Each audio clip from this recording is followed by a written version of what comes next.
भक्तों राधे राधे, जय श्री कृष्णा। भक्तों 15 जनवरी 2026 यानी गुरुवार को पड़ रही है माघ महीने की द्वादशी तिथि। और भक्तों ये वह तिथि है जो माघ महीने में पड़ने वाली सबसे बड़ी तिथि है, क्योंकि ये माघ स्नान के दिन पड़ रही है जो बहुत ही खास है। और भक्तों आप सभी लोग जानते हो माघ स्नान का अगर सबसे बड़ा कोई उपाय है तो वो एक छुटकी काले तिल वाला उपाय है। तो भक्तों इस गुरुवार माघ स्नान के दिन आप लोगों को इस एक छुटकी काले तिल वाले उपाय को जरूर करना है। बहुत सारे लोग होंगे जिन लोगों ने इस उपाय को ना किया हो, मतलब पूरा साल निकल गया उन्होंने किसी भी दिन काले तिल वाले उपाय को ना किया हो, पर भक्तों आपके पास एक आखिरी मौका बचा हुआ है जो कि 15 जनवरी माघ स्नान के दिन है। तो इस दिन आप लोगों को इस वाले उपाय को जरूर कर लेना है। भले ही आपने पूरे साल भर इस उपाय को ना किया हो, पर अगर आपने इस माघ महीने के गुरुवार माघ स्नान के दिन अगर इस वाले उपाय को कर लिया तो आपको इस उपाय को करने का वो फल मिलेगा जिसकी आपने कभी कल्पना भी नहीं करी होगी। इसीलिए आप लोग इस वाले उपाय को एक बार जरूर कर लेना है, ताकि आप लोगों के हाथ से ये मौका ना जा सके और आपको इस उपाय को करने का फल मिल सके। भक्तों ये उपाय पूज्य पंडितों और गुरुओं ने अपनी अभी की ही शिव महापुराण, जो हमारे हिंदू धर्म के 18 प्रमुख पुराणों में से एक है, उसी महापुराण की कथा में बताया है। जिस उपाय को आज हम आपको बहुत अच्छे से समझाने वाले हैं इस वीडियो को देखने के बाद, इस उपाय को समझने के लिए आपको कोई और वीडियो को देखने की जरूरत नहीं पड़ेगी। तो चलिए भक्तों उपाय को शुरू करते हैं। देखिए ये इस माघ महीने गुरुवार का दिन ये इतना खास होता है, इतना महत्वपूर्ण होता है। देखा गया है कभी कभी बड़े बड़े पूजा पाठ अनुष्ठान से जो मनोकामना पूर्ण नहीं होते, वह माघ महीने के गुरुवार माघ स्नान के दिन एक छोटे से उपाय करने से ही आपकी मनोकामना पूर्ण हो जाती है। और बहुत सारे लोगों ने इस उपाय को किया भी है और उनको इस उपाय को करने का फल भी जरूर मिला है। अगर आप लोग भी इस उपाय को करना चाहते हैं तो आप इस उपाय को पहले अच्छे से समझ लेना, सुन लेना, उसके बाद करना।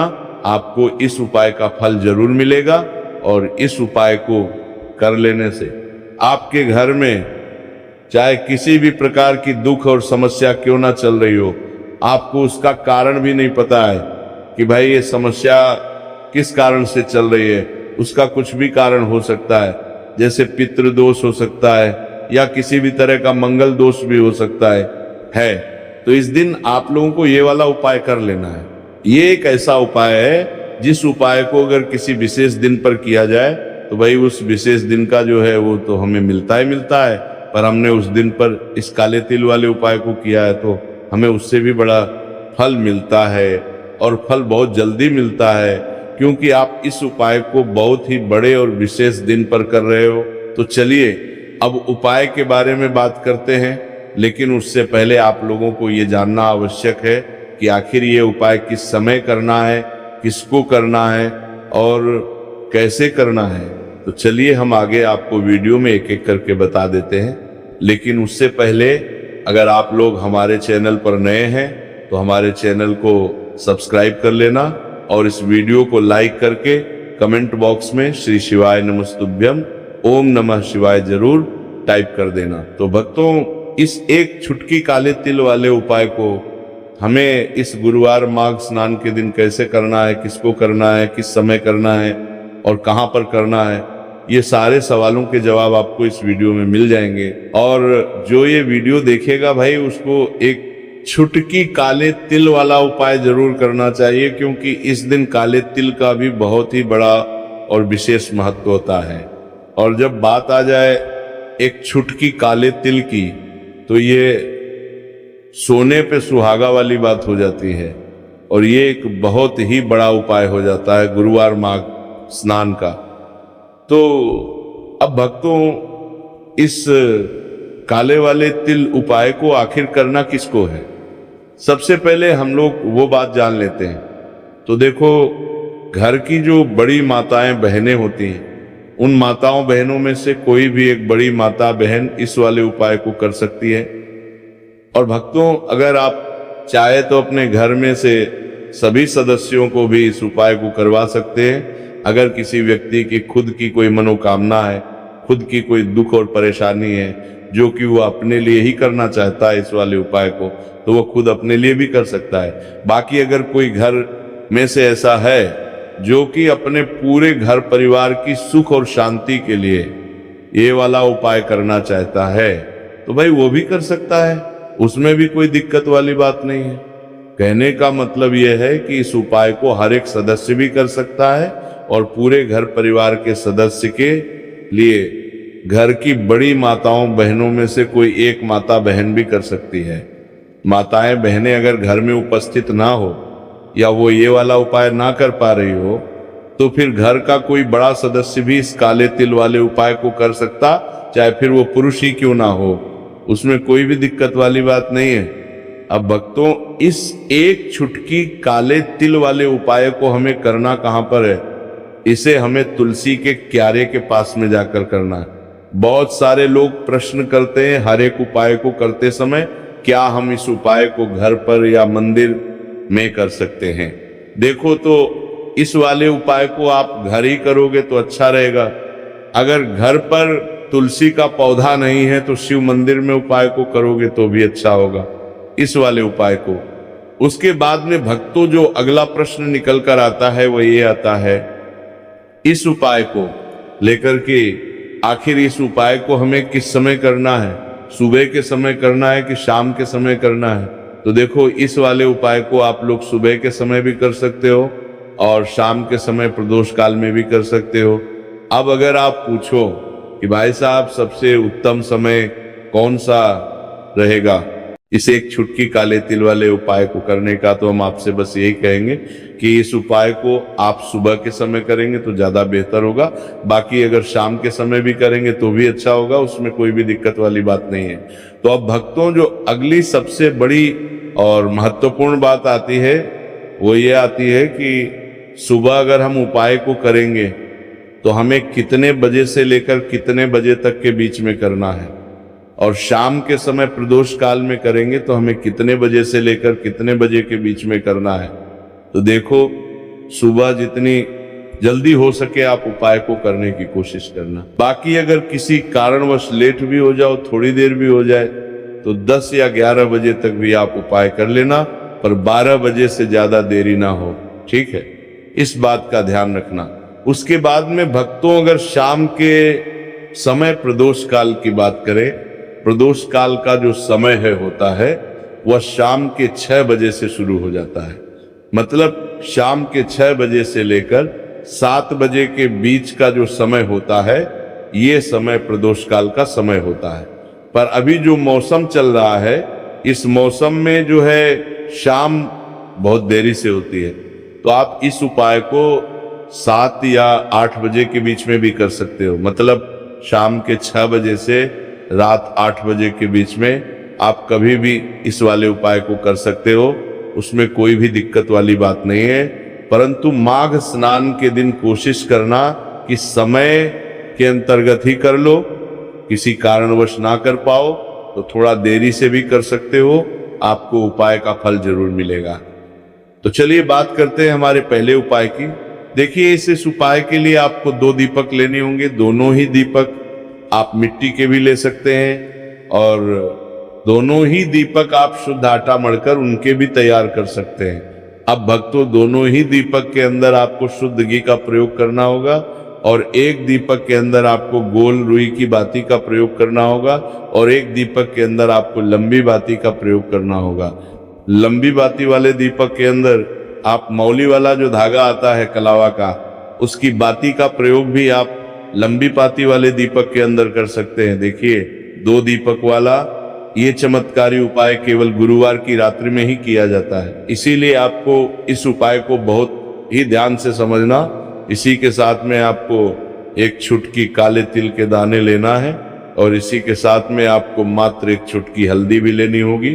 अब भक्तों, ये सभी सामग्री लेकर के आपको रात्रि के समय पहुंच जाना है अपने घर में, जहां कहीं भी तुलसी जी का पौधा, तुलसी माता का निवास स्थान है, वहां पर देखिए भक्तों सबसे पहले तो आपके पास जो एक गोलबाती का दीपक, उसे आपको तुलसी जी के वहां पर प्रज्वलित करना है। दीपक को प्रज्वलित करते समय आपको ओम नमो भगवते वासुदेवाय इस मंत्र का 11 बार जाप कर लेना है। अब देखिए भक्तों, आप जो एक चुटकी काले तिल के दाने लेकर के आए हैं, उन्हें आपको अपने सीधे हाथ में रखना है, और जो आपने गोलबाती वाला दीप प्रज्वलित किया है माता तुलसी जी के वहां पर, उसके ऊपर से आपको इन एक चुटकी काले तिल को घड़ी की दिशा में घुमाना है।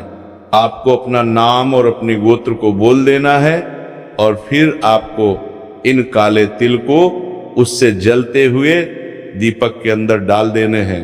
देखिए, काले तिल भगवान विष्णु के पसीने से उत्पन्न हुए हैं, और जब भी हम ये दीपक की रात्रि में प्रज्वलित करते हैं तो इससे हमें हमारे कर्ज में राहत मिलती है, हमारे जीवन में धन प्राप्ति के नए नए मार्ग खुलते हैं, हमारा अगर कोई भी कार्य रुका हुआ है तो वह भी परिपूर्ण होता है। देखिए, गोलबाती का जो दीपक है, विशेषकर हम माता तुलसी के वहां पर भगवान विष्णु और माता लक्ष्मी के निमित्त प्रज्वलित कर रहे हैं। इस प्रकार से आपको ये दीपक प्रज्वलित कर देना है। अब जो आपके पास लंबी बाती का दीपक है, एक छुटकी हल्दी है, तो इससे आपको लेकर के पहुंचना है अपने घर के मंदिर में। आपके घर के मंदिर में माता लक्ष्मी की जो भी प्रतिमा ही मूर्ति है, उनके सामने सबसे पहले तो आपको ये लंबी बाती का दीपक रखना है, फिर आपको दीपक को प्रज्वलित कर देना है। दीपक को प्रज्वलित करते समय आपको ओम महालक्ष्मी नमः इस मंत्र का जाप करते रहना है। अब भक्तों, आपके पास जो एक छुटकी हल्दी है, उसे आपको अपने सीधे हाथ में रखना है, और इस एक छुटकी हल्दी को आपको उस दीपक के ऊपर से 11 बार घड़ी की दिशा में घुमाना है, और आपको ओम महालक्ष्मी नमः मंत्र का जाप करते रहना है, और इस एक छुटकी हल्दी को आपको उसे दीपक के अंदर डाल देना है। देखिए, एक छुटकी हल्दी वाला जो दीपक है, आपके जीवन से दुर्भाग्य को समाप्त करता है। माता लक्ष्मी की आपको कृपा प्राप्त करवाएगा, धन प्राप्ति के आपके जीवन में नए नए मार्ग बनाएगा।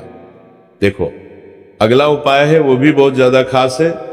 तीनों उपाय को आप जरूर सुनना, क्योंकि जो आपको अच्छा लगे वो उपाय आप कर सकते हैं। देखिए, इस उपाय के लिए आपको 2 हरी इलायची लेनी होगी। हरी इलायची आपको साबुत लेनी है, खंडित नहीं होनी चाहिए। और इसी के साथ में आपको मात्र थोड़ा शहद लेना है। शहद आपको मात्र आधा चम्मच या फिर उससे भी कम ले लेना है। और इसी के साथ मैं आपको एक दीपक ले लेना है।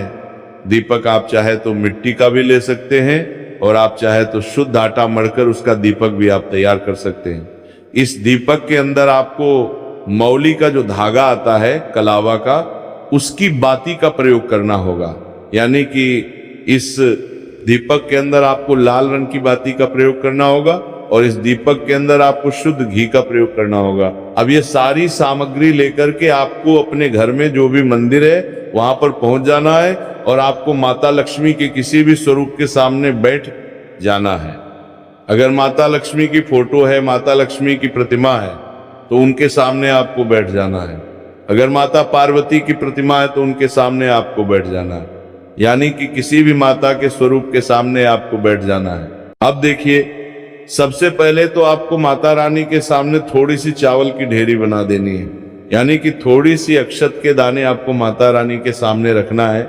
उसके बाद आप जो एक दीपक लेकर के गए हैं, उस दीपक को आपको उन्हीं चावल के दानों के ऊपर रख देना है, और फिर इस दीपक को आपको माता रानी के सामने प्रज्वलित कर देना है। देखें, इस दीपक को प्रज्वलित करते समय आपको ओम महालक्ष्मी नमः इस मंत्र का लगातार जाप करते रहना है। दीपक को प्रज्वलित करने के बाद आप जो 2 हरी इलायची लेकर के गए हैं, उसमें से एक हरी इलायची को तो आपको उसी दीपक के अंदर डाल देनी है, और वहीं पर आपको कम से कम 21 बार ओम महालक्ष्मी नमः इस मंत्र का जाप कर लेना है।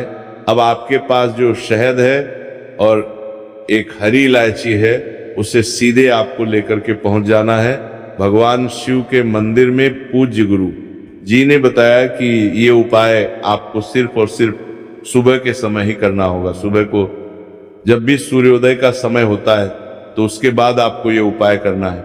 लेकिन सबसे पहले तो आपके पास जो एक हरी इलायची है, उसे आपको उस शहद के अंदर अच्छे से डुबो देना है, यानी कि शहद का लेपन उसे हरी इलायची के ऊपर चारों तरफ आपको कर देना है। अब ये जो शहद से युक्त हरी इलायची है, इससे आपको भगवान शिव के शिवलिंग पर अर्पित कर देनी है और आपको वह श्री शिवाय नमस्तुभयम इस मंत्र का लगातार जाप करते रहना है। फिर इसके बाद आपको एक लोटा जल भी अपने साथ लेकर के जाना, तो ये लोटा जल भी आपको धीरे धीरे शिवलिंग पर समर्पित कर देना है और आपको श्री शिवाय नमस्तुभयम इस मंत्र का जाप करते रहना है। फिर इसके बाद आपको अपने घर आ जाना है। इस प्रकार से आपको ये उपाय कर लेना है। तो चलिए भक्तों, जान लेते हैं पूज्य पंडितों और गुरुओं द्वारा बताए गए तीसरे उपाय के बारे में। देखिए, इस उपाय के लिए आपको लेना है 11 चावल के दाने। गुरु जी ने कहा है चावल के दाने खंडित नहीं लेने, बिल्कुल साबुत होने चाहिए। उसके साथ में आपको लेना एक बेलपत्र। बेलपत्र का भी एक नियम है, अगर आपके पास बेलपत्र नहीं है तो आप शिवलिंग से उठाकर उसको पुनः शुद्ध जल से धोकर इस्तेमाल कर सकते हैं। इस प्रकार आपको बेलपत्र लेना है। इसके बाद आपको एक लोटा जल लेना है। अब ये सब सामग्री लेकर आपको जाना है महादेव के मंदिर में। देखो, अब आपको उत्तर साइड में खड़े हो जाना है और सबसे पहले आपको एक बेलपत्र अपने हाथ पर और 11 चावल दाने रखकर शिवलिंग के ऊपर अपना नाम और गोत्र बोलते हुए समर्पित कर देना है और ओम नमः शिवाय श्री शिवाय नमस्तुभ्यम का लगातार जाप करना है। अब आपको जो एक लोटा जल साथ में लेकर आए थे, उसे धीरे धीरे बेलपत्र और चावल दाने के ठीक ऊपर आपको समर्पित करते जाना है और शिव पुराण के मूल मंत्र श्री शिवाय नमस्तुभ्यम का 11 बार जाप करना है और अपनी मनोकामना बोलते जाना है। देखो, बस छोटा सा उपाय करना है, देखना एक दिन आपके सब काम बनने लग जाएंगे। गुरुजी का बहुत ही विशेष उपाय है। इस वीडियो में हमने आपको 2 से 3 महा उपाय आपको बताए हैं जो आपको गुरुवार माघ स्नान के दिन करने हैं। अगर आपके मन में उपाय से जुड़ा कोई भी सवाल है तो हमें कमेंट बॉक्स में पूछ सकते हैं। उपाय करते समय कोई भी गलती नहीं करनी है। अगर आपको हमारी वीडियो पसंद आए तो हमारे इस चैनल को सब्सक्राइब जरूर करें। हर हर महादेव। ओम नमः शिवाय। श्री शिवाय नमस्तुभ्यम।